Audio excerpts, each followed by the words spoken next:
আনাস খুবই ভালো ও মেধাবী ছেলে ছিল। ছোটবেলা থেকে নিয়মিত স্কুলে যেত, ভালো ফলাফল করে পঞ্চম এবং অষ্টম শ্রেণীতে প্রথম স্থান অর্জন করেছিল। বাবা তাকে প্রতিশ্রুতি দিয়েছিলেন এসএসসিতে গোল্ডেন জিপিএ 5 পেলে মোবাইল দেবেন।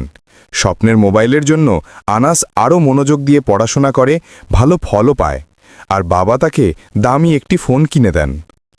কিন্তু সেই ফোনই তার জীবনে কাল হয়ে দাঁড়ায়। আনাস ধীরে ধীরে গেমে আসক্ত হয়ে যায়। রাত জেগে গেম খেলা, বন্ধুদের নোটিফিকেশন সব মিলিয়ে সে পড়ালেখা ছেড়ে দেয়। কলেজে ফল খারাপ হয়, প্রিন্সিপাল আর মায়ের বকা তাকে আরও মানসিক চাপে ফেলে। গেমের ডায়মন্ড আর ইউসি কিনতে সে টিফিনের টাকা, বই কেনার টাকা সব গেমে খরচ করতে শুরু করে। ধীরে ধীরে সে অস্থির, উদ্বিগ্ন, ঘুমহীন হয়ে পড়ে। একসময় গেমার বন্ধুদের প্ররোচনায় সে ড্রাগ নিতে শুরু করে। বাড়িতে বসেই নিয়মিত মাদক পৌঁছে যেত তার হাতে। শেষ পর্যন্ত পরীক্ষায় ফেল করে চরম হতাশায় সে একদিন অনেকগুলো ঘুমের ওষুধ খেয়ে অজ্ঞান হয়ে পড়ে। পরিবারের লোকেরা হাসপাতালে নিলেও ডাক্তার জানান আনাস আর বেঁচে নেই। একটি মোবাইল ফোন, একটি গেম আর একটু ভুল পথ চলা, চলে গেল একটি উজ্জ্বল ভবিষ্যৎ, ভেঙে গেল একটি পরিবার।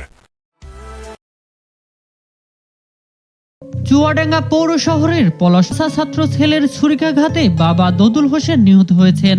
এ ঘটনার পরপরই অভিযুক্ত ছেলে KAM রিফাতকে আটক করেছে পুলিশ।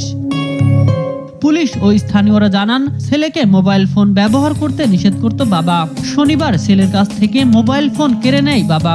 এরই জেরে রাত 8:45টার দিকে নামাজরত বাবা দদুল হোসেনকে পেছন থেকে ছুরিকাঘাত করে ছাত্র ছেলে রিফাত। এলোপাতারি ছুরিকাঘাতে গুরুতর আহত হন দদুল। পরে স্থানীয়দের সহযোগিতায় মুমূর্ষু অবস্থায় তাকে চুয়াডাঙ্গা সদর হাসপাতালে নিলে সেখানে চিকিৎসাধীন অবস্থায় রাত 8:30টার দিকে মৃত্যু হয় তার।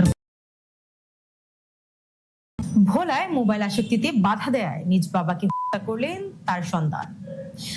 ভোলা দারুল হাদিস কামিল মাদ্রাসার মুহাদ্দিস, সদর উপজেলা পরিষদ জামে মসজিদের খতিব ও ইসলামী ঐক্য আন্দোলনের জেলা সেক্রেটারি মাওলানা আমিনুল হক নোমানীকে হত্যা করে তারই ছেলে রেদওয়ান। 7 দিন পর হত্যার রহস্য উন্মোচন করে এ তথ্য জানায় পুলিশ।